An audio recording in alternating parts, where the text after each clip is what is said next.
एक लड़का था जो भगवान के मंदिर में गया और भगवान से शिकायतें करने लगा। जोर जोर से झल्ला करके बोलने लगा कि तुम करते क्या हो, दिन भर खड़े रहते हो, क्या तकलीफ चल रही है लोगों की ज़िंदगी में, तुम देख नहीं रहे हो, बस दिन भर खड़े रहते हो। और बहुत सारी शिकायत, और उसको अपने भाषा में जो भी बना उस मूर्ति से यानी कि भगवान से शिकायत कर रहा था। तो भगवान से रहा नहीं गया और भगवान प्रकट होकर के उससे बोलते हैं कि तुझे पता नहीं है, तुझे ऐसा लगता है कि मैं खड़ा रहता हूँ, कुछ भी नहीं करता हूँ, लेकिन मैं बहुत कुछ करता हूँ। तो वो लड़का बोलता है तुम करते क्या हो, कुछ भी नहीं करते हो, मतलब लोगों के साथ इतनी तकलीफें हैं, मर रहे हैं, तुमसे देखा नहीं जा रहा है, बस दुनिया बना करके फुर्सत हो गए हो हैं। यहाँ लोग भूखा मर रहे हैं, प्यासा मर रहे हैं, कितने लोगों के बीमारी पड़ी हुई है। ऐसा बहुत कुछ उसने कहा और कह के वापस चला गया घर, और टेंशन में जा करके उसने घर पे सो गया।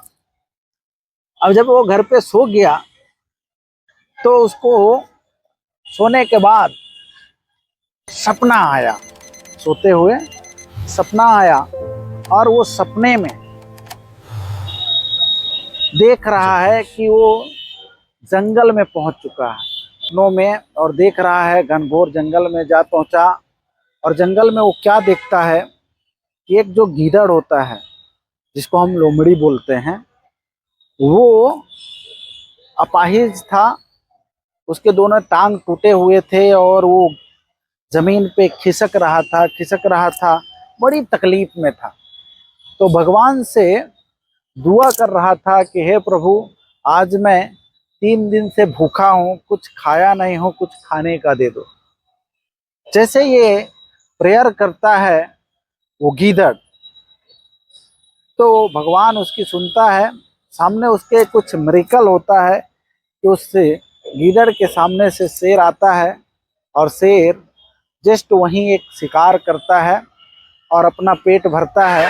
और उसकी नज़र शेर की उस गीदड़ पे पड़ती है तो देखता है कि वो अपाहिज रहता है। तो शेर ने एक मांस का जो लुथड़ा होता है उसके पास उसके तरफ फेंक दिया, और आधा खाया और आधा छोड़ करके चला गया। अब वो गीदड़ जो था उसके सामने मांस थी, वो थोड़ा सा और मेहनत कोशिश किया और फाइनली खिसक करके वहाँ पहुँचा। और जैसे वहाँ पहुँचा तो उसने भोजन किया, यानी अपना पेट भरा, और भगवान का थैंक यू किया कि गॉड तेरा लाख लाख शुक्र है कि तुमने मुझे आज 3 दिन से कुछ नहीं खाना खाया था, मेरे खाने की, मेरे भोजन की तुमने व्यवस्था की। अब जब ऐसी बातें, यानी कि वो सपनों में देख रहा है और सपने में ही भगवान प्रकट होते हैं, और भगवान उस बच्चे से बोलते हैं कि देखा, तुम बोल रहे थे हम कुछ नहीं करते हैं, अब देखो इस अपाहिज का हमने कैसे व्यवस्था भोजन का किया। वो लड़का बहुत खुश हो गया और उसको लगा वाकई में भगवान तो कुछ, वाकई में भोजन करवा दिए, सब कुछ कर रहे हैं। और इतने में ही उसका नींद खुल गया और वो पुनः भगवान के पास पहुंचा। और जैसे भगवान के पास पहुंचा तो वो भगवान को बोलता है, धन्यवाद किया और बोला कि वाकई में भगवान तुम बहुत कुछ करते हो, तो आज से अब हमको काम करने की ज़रूरत नहीं है, हम काम बंद कर देते हैं, अब जा कर के आराम से सोएंगे, पेट तो हमारा भगवान अब भर ही देंगे। और वो चला गया घर और इंतज़ार करने लगा। आज वो काम पे ऑफिस में जाता था, ऑफिस नहीं गया, क्यों? क्योंकि उसको पता था कि हुआ ये कि वो 12 बज गया, अभी तक खाना नहीं आया। दोपहर के 3 बज गए, अब सोचा कि खाना आएगा, कहीं व्यस्त होंगे भगवान, लेकिन तब भी खाना नहीं आया। शाम के 6 बज गए, सोचा अब खाना आएगा, खाना नहीं आया। मैं आपसे सवाल करता हूँ, बताओ क्या खाना आया होगा? कमेंट पे ज़रूर बताइएगा। तो दोस्तों, खाना अभी तक नहीं आया, रात के 8 बज गए, खाना नहीं आया। रात के 9 बज गए, अब तो भूख से तड़पने लगा, तब भी खाना नहीं आया। रात के 12 बज गए और फिर वो धीरे धीरे थक हार करके सो गया। और जैसे सुबह होती है, सुबह होने के बाद वो जस्ट भूखा से तड़प रहा था, तो गया बाजार, दूध लेके आया और टोस्ट लेकर के आया, और दूध को वो है ना पकाया और टोस्ट को डुबा डुबा करके खाया और पुनः भाग गया। कहाँ? मंदिर है भगवान के पास कि तुम तो साला, तुम्हारे पे हमने भरोसा किया और तुम तो हमें भूखन मार लिए, मुझे खाना नहीं दिए।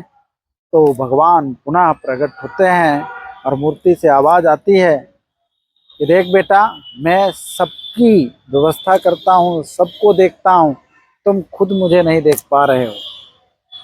बोले तुमने कहाँ किया? हम तो भूखे मर गए तुम्हारे भरोसे। बोले देखो, मैं खाना उन्हें देता हूँ जो अपाहिज होते हैं, जो कमाने योग्य नहीं होते हैं, जो अपने से करने लायक नहीं होते हैं। आपको अगर हमने बनाया है तो आपके हाथ पैर है, आपकी बॉडी है, सब कुछ जब सलामत है, आपको मैं एक लॉयन के रूप में पैदा किया हूँ, और जिनको लॉयन के रूप में पैदा किया हूँ उनको खुद को अपने भोजन की व्यवस्था करनी पड़ेगी। जिस दिन आप अपाहिज हो जाओगे उस दिन व्यवस्था आपकी मैं करूँगा।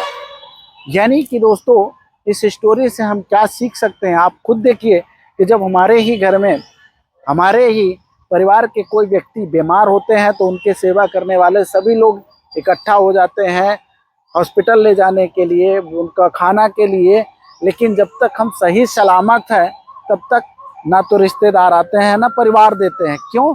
क्योंकि ईश्वर ने हमें सही सलामत एक लॉयन के रूप में पैदा किया, एक राजा के रूप में, और हमें अपनी व्यवस्था खुद करनी चाहिए। क्योंकि हमें ईश्वर ने अपाहिज नहीं बनाया है और ना ही गीदड़ बनाया है, शेर बनाया है। अगर आप भी अपने आप को एक शेर की तरह मानते हैं तो दोस्तों अपनी मेहनत खुद करना स्टार्ट कीजिए और सफलता को हासिल कीजिए। ये स्टोरी अगर आपको अच्छी लगी तो चैनल को लाइक सब्सक्राइब जरूर करिए और अपने लोगों को शेयर जरूर करना। Thank you very much.